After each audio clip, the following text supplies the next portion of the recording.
All right, good morning, ladies and gentlemen. Welcome into CUTV Sports 1 once again for our final edition of Forechecking for the 2020 semester. All of it took place in the fall semester this year, which that is unusual because Doug, when he was quarterbacking with Nolan Beislein, was usually in the spring semester because football was in the fall. But everything's changed around this year due to COVID-19 in 2020. But here we are, the end of the Stanley Cup finals, end of the 2020 NHL season. And the Tampa Bay Lightning are your official Stanley Cup champions. Johnny, I am sorry. I thought they were going to pull off a miracle. I thought we were going to have a repeat of 2006, and just didn't fall out that way.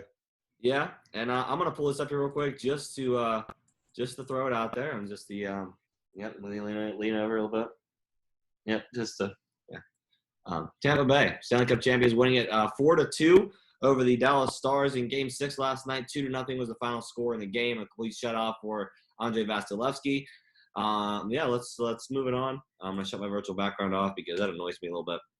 And let's go to my staple fireplace in the background. But joining me as always, Mr. Doug Glackey, our hockey expert, Johnny Sakaguchi. Scotty P is back once again, and we have Peyton Trellinger at the bottom. Nolan Beislein, unfortunately, not with us again. He's really tied up his classes and work, so best of luck to him out there. But, gentlemen, welcome in for the final hockey show of the year, and let's make it a good one. Yes, sir. Yes, Yeah, indeed. so let's throw this around a little bit. We'll give you guys let you guys give your thoughts on this final series between Tampa and Dallas.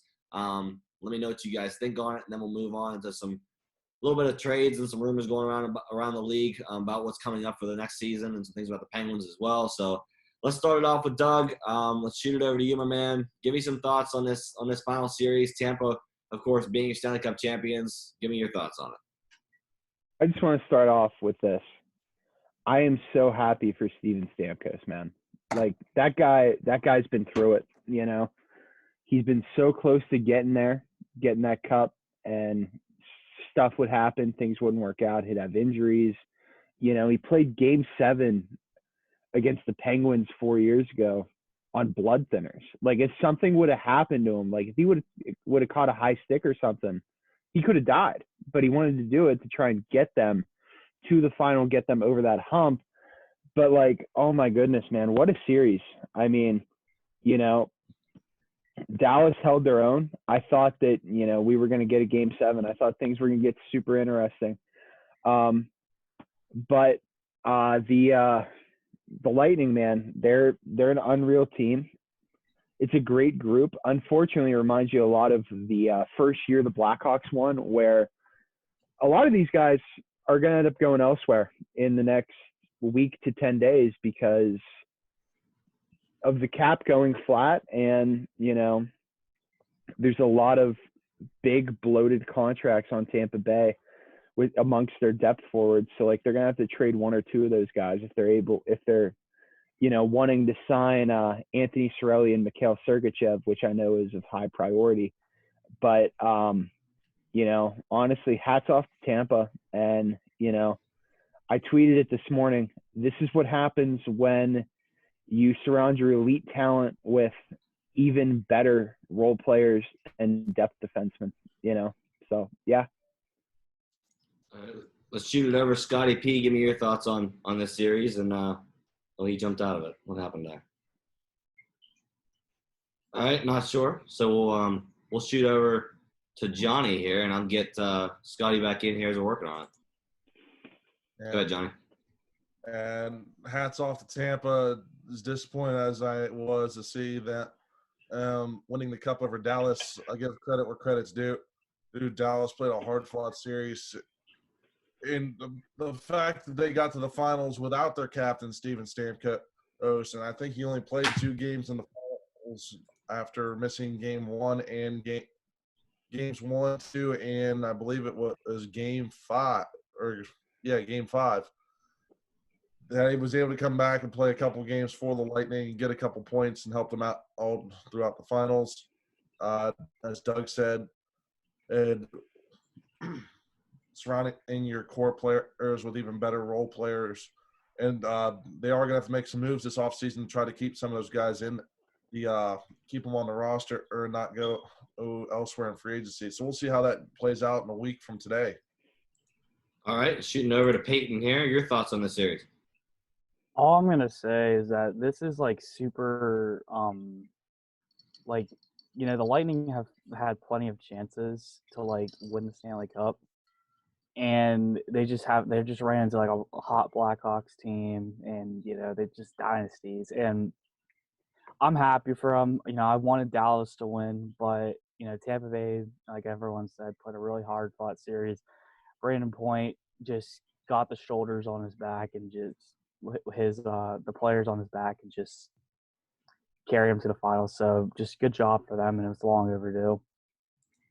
All right, and shooting over to Scotty P. We finally got him back, so I don't know what happened to you there, but we got you back. Give me your thoughts on the series. That's Waynesburg Wi-Fi for you there, boys. Yeah, when you just building off what Doug said earlier with Steven Stamkos, you look at what that guy has done for that franchise. We remember the Stamkos sweepstakes back in 2016, where he was looking at $12 million offers and said, no, I'm taking less money to win here in Tampa Bay. And other guys like Hedman followed suit and took less money so that way they could win. That's what a true leader does. And Steven Stamkos is a true leader. He's had so much heart just to come back and play a game in this finals. He may have only played one period or so, whatever it was, but to even consider coming back was great. Braden Point had an amazing series. He's, in all honesty, I think he could have easily been a Conn Smythe candidate. I thought he was going to win it at some point, but great job by Braden Point. He's proven that he can be a bona fide star in the NHL. Kucherov, Hedman, Vasilevsky all played well for the Lightning. For Dallas, once again, nothing to hang your heads on. I slept on Dallas throughout the entire playoffs. I figured it was just a matter of time before, something went left, and they ended up making it all the way to the Stanley Cup Finals. So great effort by them. But Tampa, man, what a journey to finally get there. Indeed, it was. Let's jump back over to Gallery View so we can see everyone here. That kind of course, wraps up our finals. Of course, Tampa, like we said, Stanley Cup Finals. They're our champions this year, beating Dallas 4-2. Maybe next year, Johnny, your Dallas Stars can make another run. It was a good run for you. I know you're really happy about it, really excited. I saw you putting the gifts in the chat for Dallas. Those were awesome. You should have seen what was going on over at Haunted Hills. I know a lot of the people were getting annoyed with me. He having a goal horn hidden in the audio. Hopefully, Aiden's watching this. but yeah, I snuck the goal horn into the audio via Bluetooth, and I know a lot of people heard it. And just so I didn't blow my ears out on my chainsaw, I had my one on AirPod ends just so I could listen to the games while I was there. And it just so happens, but 2 of the 3 games that were being played there, Dallas won. Mm-hmm. Coincidence, right? Yeah. Yeah. But watch. Yeah. But we'll see next year what plays out for the next season. Of course, as we mentioned before in the one edition show we did, the Seattle Kraken will not join this next season. It'll be the following season when the expansion draft will take place, and that'll be a fun season to do forechecking as well. Peyton, you'll be quarterbacking most of that because I'll be graduating, buddy. Yeah, I'm super excited. Like, yeah. I like this show a lot. Definitely more into hockey, but like it'll be really keep fun. keep me on. I'll be there. Yeah, you'll definitely. Yeah, I'll still do it. Yeah. But yeah. So let's move on. Just a couple other topics. This show, of course, won't be as long today. With not so much to talk about, but one thing big on the plate we have to talk about. I'm wearing the opposing team jersey. With the Patrick Hornquist trade for the Penguins. I'm going to keep it on Gallery View so all of us can just talk about it. But Patrick Hornquist to the Florida Panthers in exchange for Matheson and Sevior. Let's give me your thoughts, guys. Doug, we'll start with you. Thoughts on the trade? All right. So I see a lot of people being critical about this. And I necessarily cannot even be critical about it because it would be hypocritical for me to do that because I've hated Patrick Hornquist for at least 3 years now. I've wanted him to get out of here.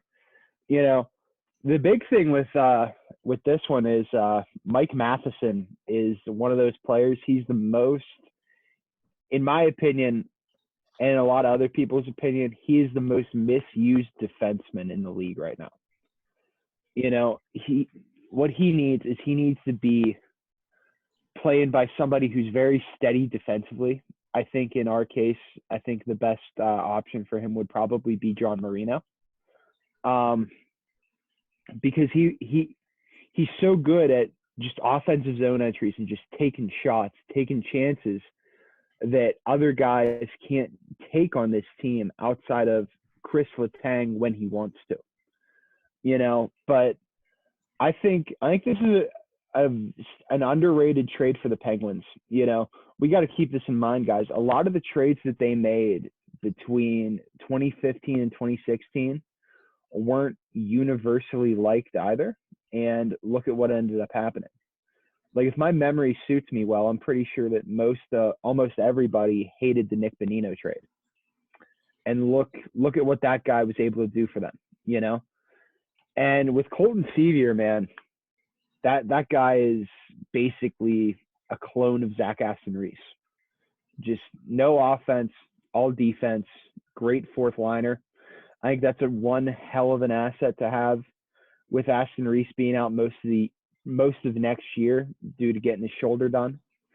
So we're just going to see how it pans out. But right now, man, the Penguins have 9 NHL capable left-handed defensemen, and somebody has to go. So we're just going to pop that in your head, and we're going to get back to that probably in a little bit. Scotty, how about your thoughts? Let's jump to you. I didn't really know what to think of it at first. I remember when I saw it, I kind of had mixed feelings about it, obviously, because, Patrick Hornquist has been one of the staples in the Penguins locker room since 2014, I'd say. Ever since he got here, he's had a huge impact. A lot of the guys liked him, and, you read the reports from the locker room, a lot of guys aren't happy to see him go, but, hockey's a business, and these things happen. Got to thank Patrick Hornquist for what he did for us for those 2 Stanley Cup teams. At the end of the day, for the amount of money he was making and the role that he had on the team now, they weren't mixing together. So it was probably the best thing for the Penguins to move on from it. Excuse me. As far as Matheson's concerned, I wasn't. You look at his numbers right away and you think, okay, this guy has never scored more than 30 points. What's there to be excited about? But as Doug mentioned, maybe he didn't get used as well in Florida as he could be in Pittsburgh. Obviously, the Penguins just brought in Todd Reirden, so maybe he can work some magic with him and get things to go.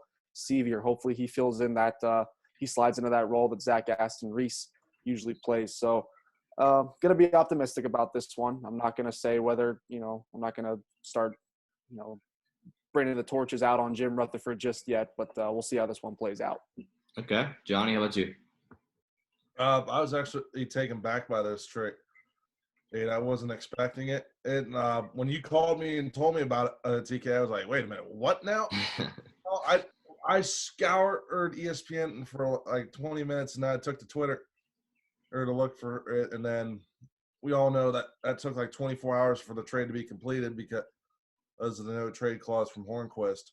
But from what I have to agree with Doug, this Matheson's probably one of the most misused defensemen in the league.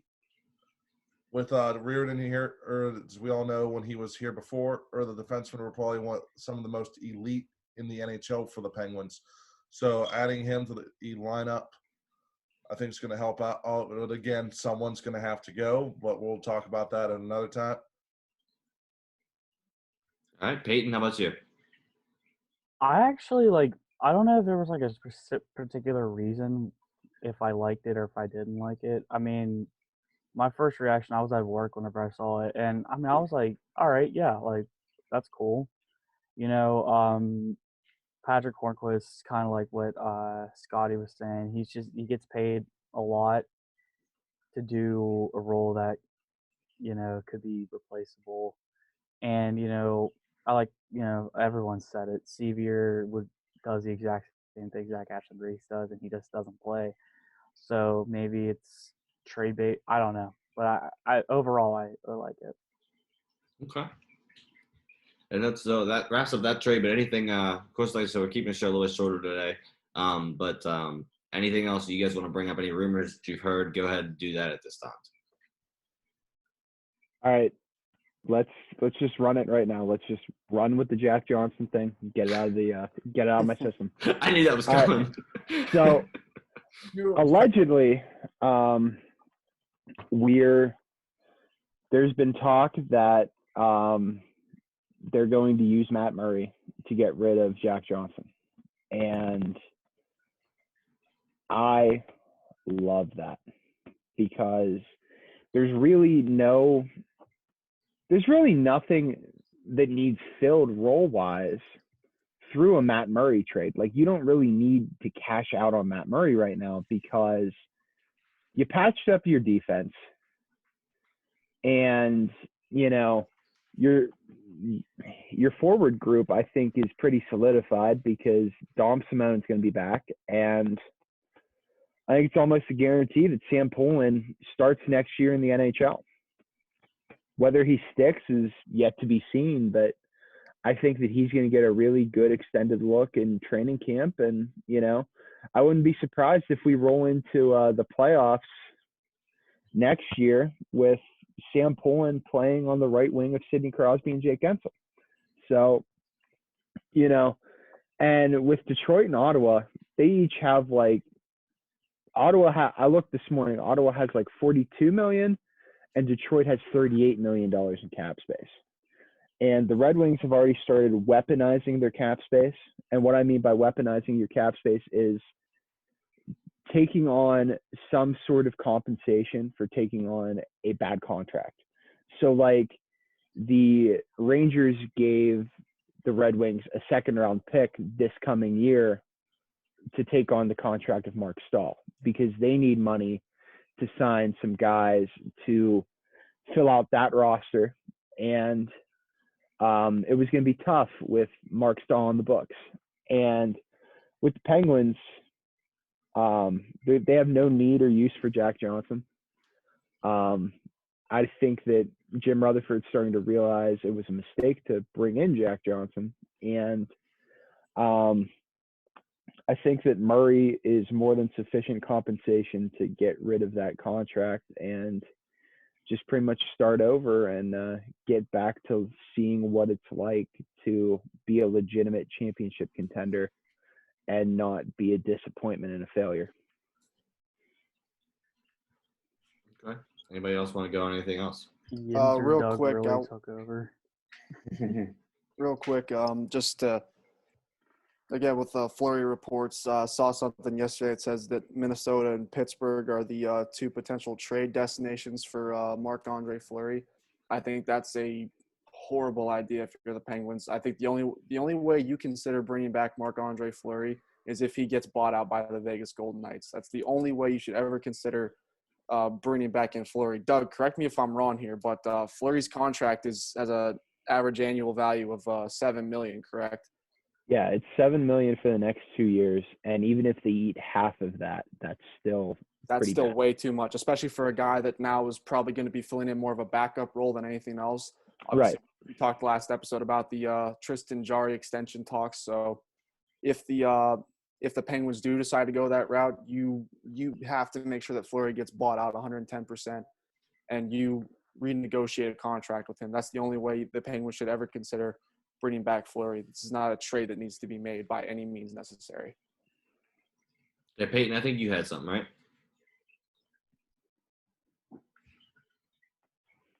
Hang on. I'm muted. There we go. Yeah. Sorry, that's my fault. I mean, I've talked about Fleury. I love him, but he's not the starting goalie. He's not the goalie he was in Pittsburgh anymore. And as much as I would love for him to come back and retire with us, that would be the only way. Maybe 1 or 2 years max term, maybe even 1, and then he can retire. But he's always going to be a great, and I'm always going to love him.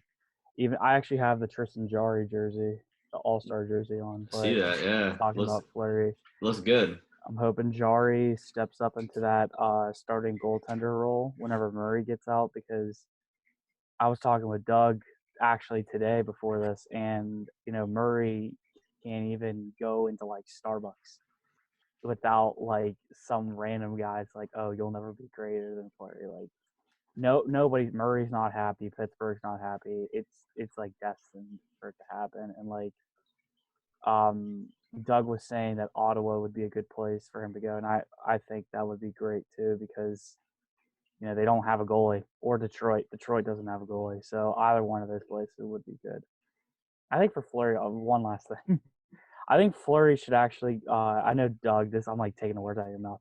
Wait, Doug mentioned the idea of Flurry going to Carolina, just because like the culture they built there, and I honestly would see that happening too.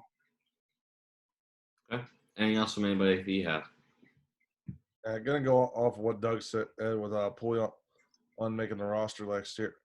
Here, I think I could be wrong, Doug. I think he may start the year in the NHL, but I feel like he's gonna be a taxi squad guy to start out, but later on down the season, because I know how the Penguins get injury-ridden towards the end of the season.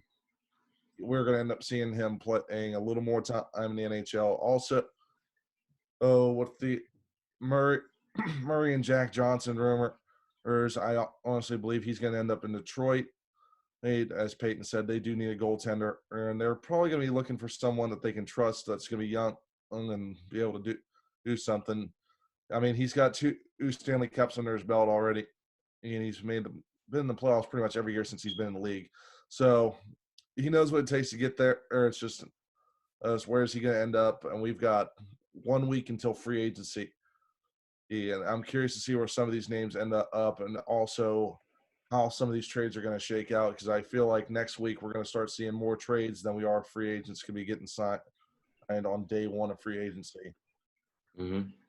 Can agree with that as well. Like we mentioned last show, Pietrangelo and Krug possibly going to new destinations.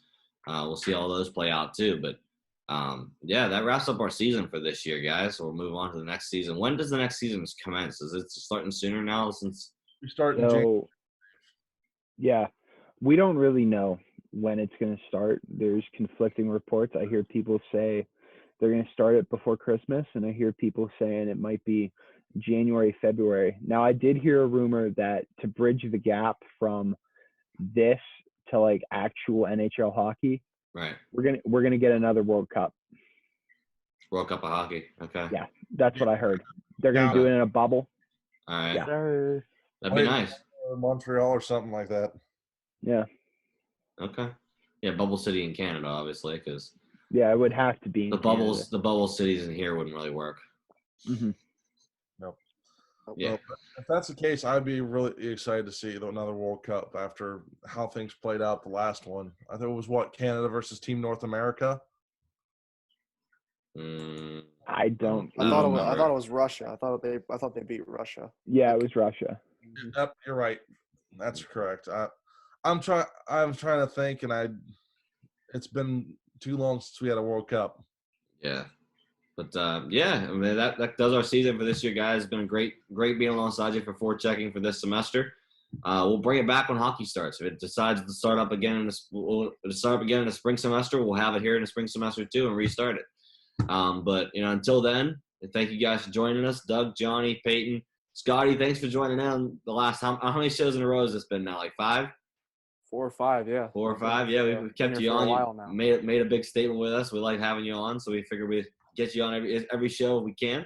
And shout out to Nolan Beislein as well. I know he's not with us, but he's part of the show, so thanks to him as well. And to our producer, Gary Smith, thank you as well. You can, if you're into football, forechecking will be recorded as well, so be sure to check that out. And we'll see you next time right here on CTV Sports 1. Have a great one.